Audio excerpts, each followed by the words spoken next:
Chapter 25, Uncle Cedric. Rondoin's mother stopped throwing the three objects. She caught each one and put them in her apron pocket. Then she turned around. At first, she didn't see Rondoin standing in the doorway. She smiled to herself, the type of sly smile that goes with an exciting secret that has been successfully hidden. This smile told Rondoin that he might be ruining a surprise, so he decided to creep away without being seen. He took a slow, gentle step. It was a quiet step, as quiet as possible when walking on the stone floor of a castle. He kept his eye on his mother as he moved in slow motion. She did not appear to hear this first step. His second step took him almost out of her sight. Just as he thought he could get away without being seen, the queen looked up and spotted his foot just before it moved out of sight. "Rondoin, is that you?" she called out. For a second, he considered running away. "That's a silly idea," he thought. "She's a fast runner, and she would chase me." Rondoin returned to the doorway and said, "Yes, it's me, Mother." "So, you saw me juggling," she said. "Yes, I saw you doing some sort of magic, throwing and catching three things without dropping them. That's called juggling?" His mother nodded and said, "Yes, it's called juggling. Come in quickly and close the door." She walked over to the window, and Rondoin followed her. "When I was a girl," she said, "I learned juggling from my Uncle Cedric. He was a minstrel who would travel from town to town during the warm months. He traveled with a group of entertainers. They performed at castles, at fairs, and in town squares. He stayed with us every winter. Uncle Cedric would arrive before the first snowfall in his colorful cart full of minstrels. His friends would stay with us for a fortnight, and they would perform all their acts for us. It was the happiest of times. We danced and we laughed every afternoon and every evening until it was very late. My favorite part was the puppet shows. The puppets came out first, while we little children were still quite awake. I laughed and laughed. When I was little, I would usually fall asleep during the last performance. Usually a long, boring ballad. Uncle Cedric would carry me, sound asleep, to the room I shared with my older sister, and in the morning I would wake up with a puppet sharing my bed. When the rest of the minstrels left in the cart, I always ran to the end of our road to wave at them. I begged them to return the following year. But I was not too sad when they left, for Uncle Cedric and his great trunk full of costumes and props remained. How I loved that trunk. My uncle let me wear all of the costumes and play with all of the juggling balls and puppets. When I was very little, I would pretend to juggle, and the juggling balls always ended up on the floor. But I didn't care. I would just pick them up and start all over. Then, as I got older, Uncle Cedric started offering suggestions, and one winter, when I was about as tall as you are, I realized I had somehow learned to juggle. It had happened so slowly that I didn't notice. My father told me that something like this had happened to him when he traveled to another country, and one day discovered he had learned their language. A knowledge or a skill can sneak up on you. Once the snow came, we were stuck inside for long stretches of time. The wind would howl outside, and the snow grew deeper and deeper, and this made it hard to travel. It was a lot like our life now, only it was winter. When we weren't juggling, Uncle Cedric would tell me and my sister about each place he had performed during the warm months. He told me about the people he met and the roads he traveled. I liked to hear about the spring fair here in this kingdom that we call the Lowland Kingdom. I always wished I could go to it, and now I am pleased that my child can go there every spring. Will we have a spring fair this year?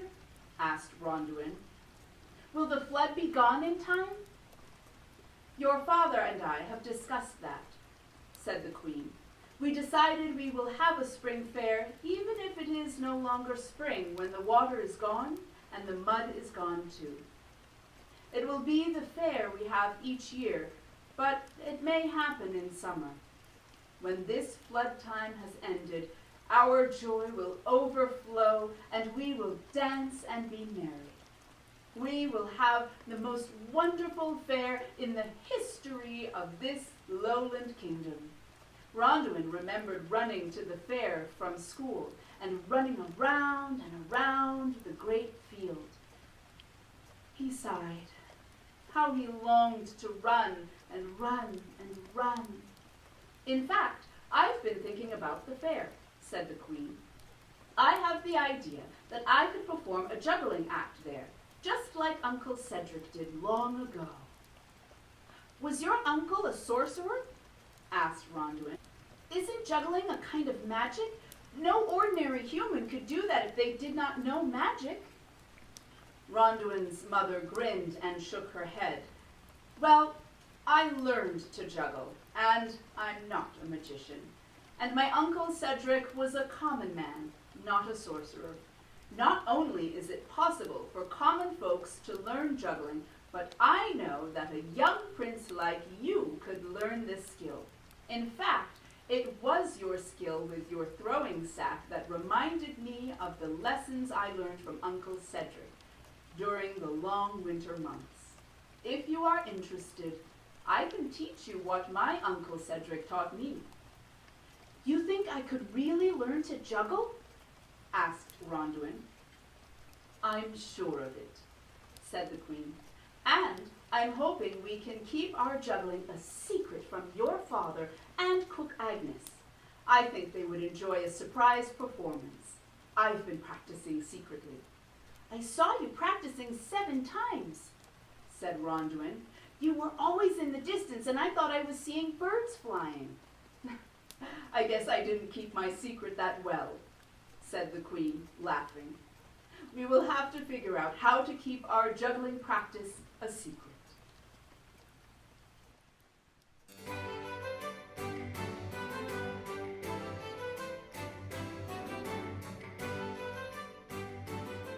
Chapter 26, I Miss You Too.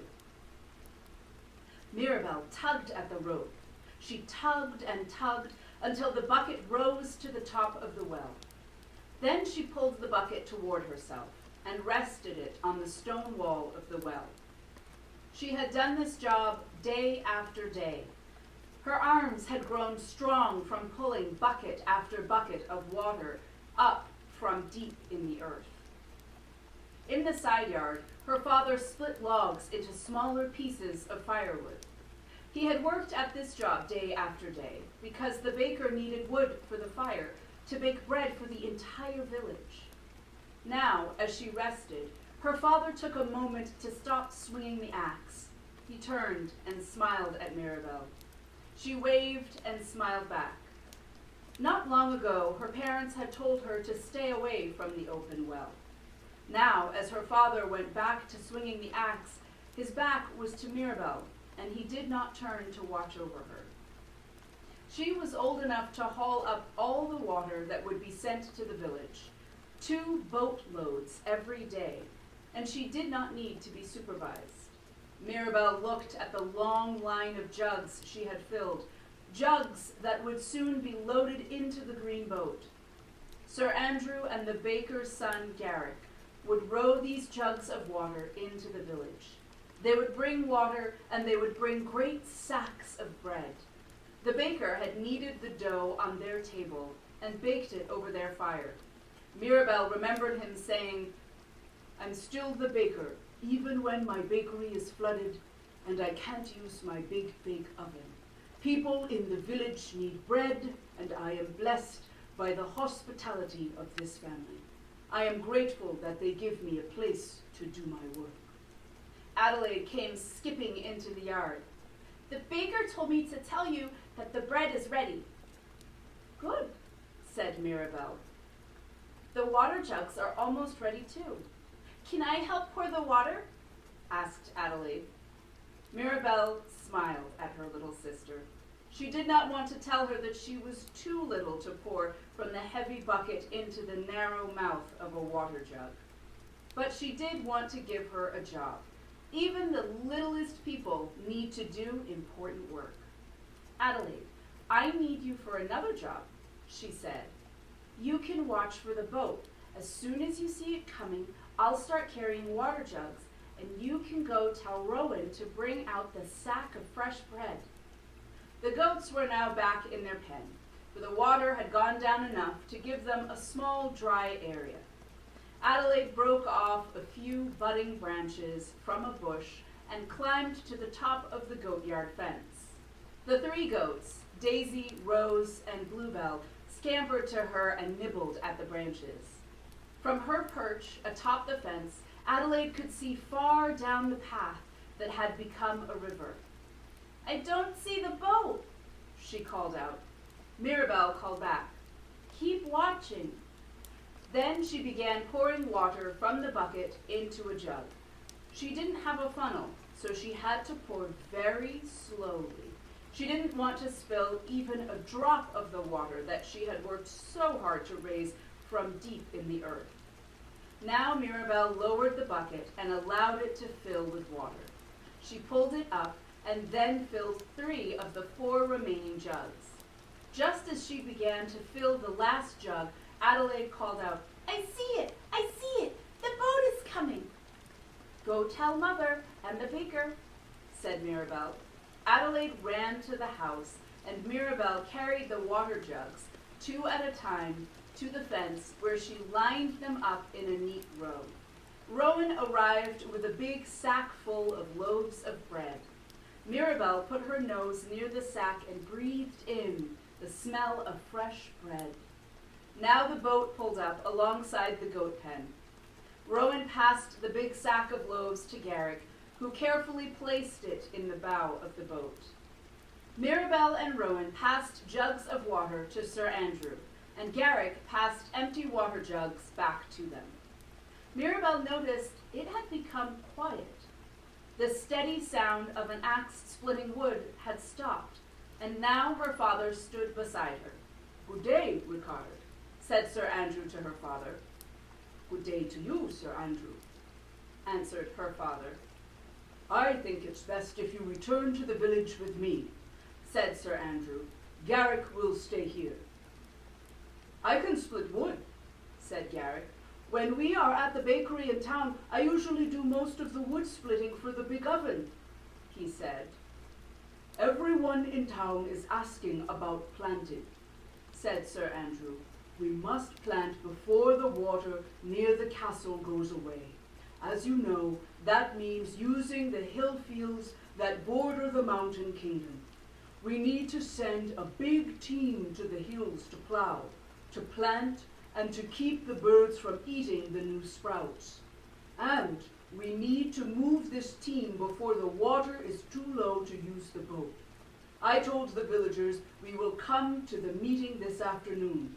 We will talk about who will go and who will stay." "May I come to town with you?" asked Mirabel. Sir Andrew and her father seemed to share a conversation without words. "Yes, you may come with us," said Mirabel's father, smiling. "You will not add much weight to the boat," said Sir Andrew, "and I have a job for you once we reach the village." Mirabel had not expected such good luck. She grinned the biggest grin and said, "I will be glad to help." The boat slid along the river between the trees. Adelaide sat in the bow next to the big sack of bread. The splishing of the oars and the distant thwacking of the axe made music together.